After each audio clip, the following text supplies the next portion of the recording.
Edgecombe, combined for 59 points to help the 76ers beat the Celtics 111-97. Edgecombe dropped 30 and 10 in just his second playoff game as the series now shifts to Philadelphia, even at a game apiece. Boston was only 13 of 47 from the three-point line while committing 13 turnovers, leading to 16 points by the 76ers. Back to VJ Edgecombe, though, because he became the youngest player with 30 points and 10 rebounds in a playoff game in NBA history, passing, maybe you've heard of these guys, LeBron James and Magic Johnson. Let's go back to Boston now, though. Yeah. How concerning is this Game 2 loss for Boston, especially considering the way they looked in the second half? I'm not concerned at all. They shot 13 of 50 from three-point range. That's about 26%. Jason Tatum, Sam Hauser didn't have good night shooting from threes. Edgecombe and Maxey is a future dynamic backcourt. The brothers are special. Edgecombe is no joke. If it wasn't for if it wasn't for Cooper Flagg, and Con Knipple, obviously he would have been Rookie of the Year. The brother's special. He can ball. The issue with the Philadelphia 76ers is that there's no Joel Embiid. Now, I watched this man average 35 on one leg. So if he's on the court, I'm worried about Joel Embiid, no doubt. The problem is that the possibilities of him ending up on the court is slim to none in most situations. But I don't think this is a concern. I've seen the Celtics lose games, and then all of a sudden they answer the call. It's Jaylen Brown, who had 36 last night. It's Jason Tatum getting healthier and healthier with each passing game. And they don't shoot like this under normal circumstances. I believe they believe in their system. I believe they should. And as long as Brown and Tatum are there, the 76ers are not going to have enough to beat them in a series. I'm not concerned. Well, this is how the Celtics lose when they lose.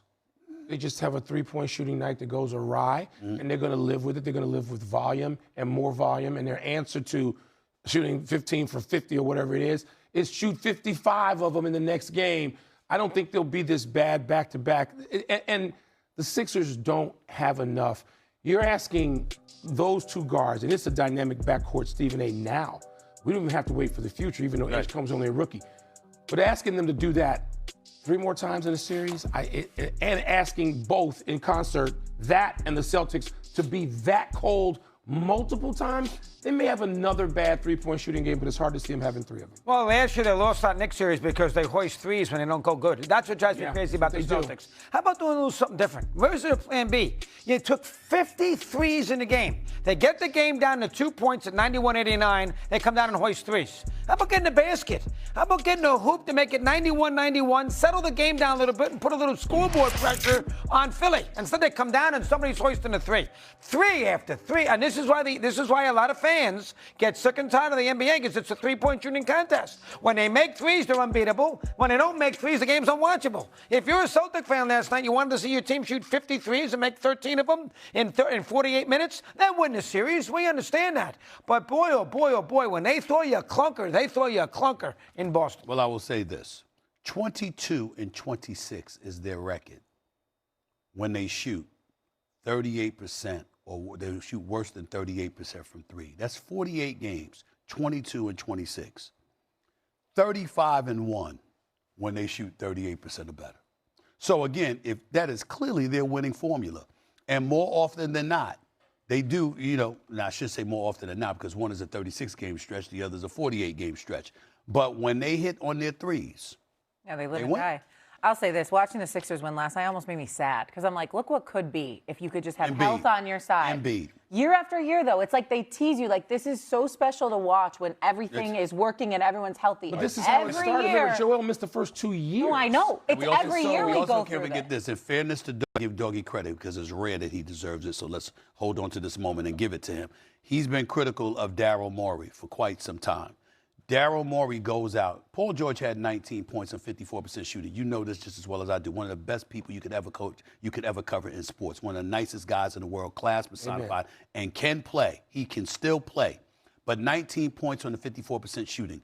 When you see VJ and Maxey play like that, you didn't need Paul George. You needed Embiid, but you didn't need to go out and give Paul George a 4-year, $212 million deal. You should have let it be, let the Clippers keep him at a 3-year deal instead of him getting the 4 years and $212 million, because his health has been a question mark, obviously. And you didn't need that problem if you're the Philadelphia 76ers, knowing you already had it with Joel Embiid, and you'd probably have needed those assets to go out and get additional help, more so than even Paul George could give you because of his injury. And now the X factor is Embiid, of course. We wait to see when he can eventually return, but with the Sixers winning and elongating the series, that definitely Go ahead and helps talk, Shay. I can't take it no more. You go ahead and talk while we go to break. Where he's going, the Knicks. Oh, the tie again? Oh, my God, the tie. Switch it around. Oh, the tie's fine. Coming up here. Holmes 30 on the other side, the Celtics. We know that they're a volume shooting team from deep, but last night they missed 37 three-point shots, the second most misses in a playoff game in team history. They missed 26 open threes and only made just one single three-point shot over the final 3.5 minutes of the game, as now the series shifts to Philadelphia. Back here with Kate Perkin. Vince, was this just a bad game here by Boston, or really a bad sign here in the postseason? I'm going to make sure that Perk can't swing on me because I'm going to say bad sign and bad game. Look, we know the Celtics' MO. They're going to take a lot of threes. They took 89 field goals last night. 50 of them were three-pointers. I know they have the equity of winning a championship 2 years ago. But last year, they blew a series in the second round because they blew big leads to the New York Knicks. This cannot be the only strategy. You got to have a counterpunch, but I do think this is the way the Celtics play. Joe Mazzulla, this is the way he teaches. Derek White has not shot the ball well all season long, 2 of 10, and got torched by Maxey and Edgecombe last night. You can't play that way. Can they live and die by this? The Celtics, they continue to do it, but they survive and sustain a long series? Listen, I believe that they can offensively. I would like to see a balance, though, Kev. I would like to see a balance of them utilizing offensively their big guards and Jason Tatum and Jaylen Brown, bringing them to that mid-post or nail action to get them some post-ups, especially on the smaller guards like Maxey. But this is not about the offense for me.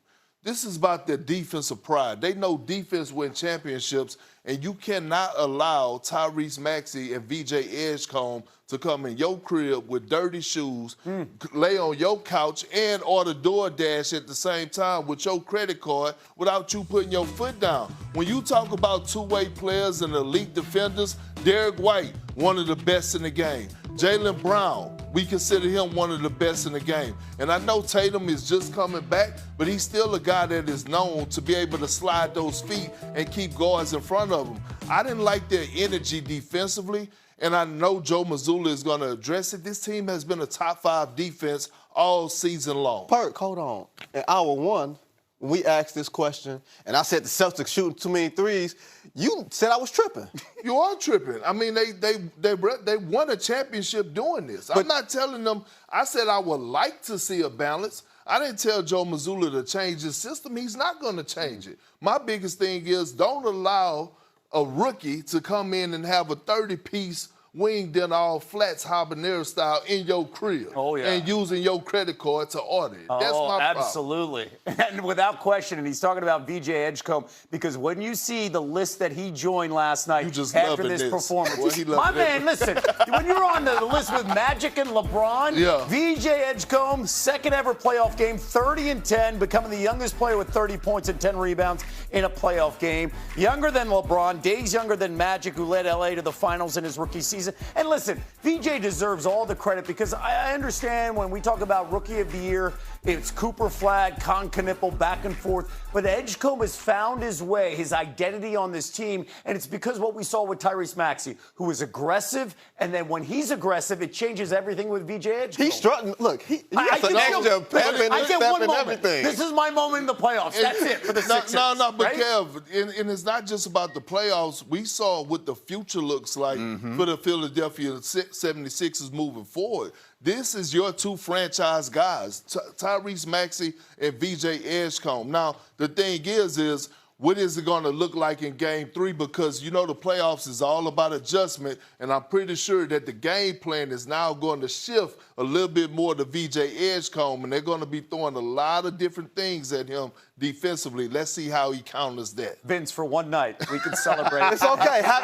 You can strut. You can strut a little bit. Standing by, we'll see if he can. Now you're getting too far ahead of yourself. Yeah. Heartbreak. Sixers led the way for the underdogs last night as all three dogs pulled off upsets.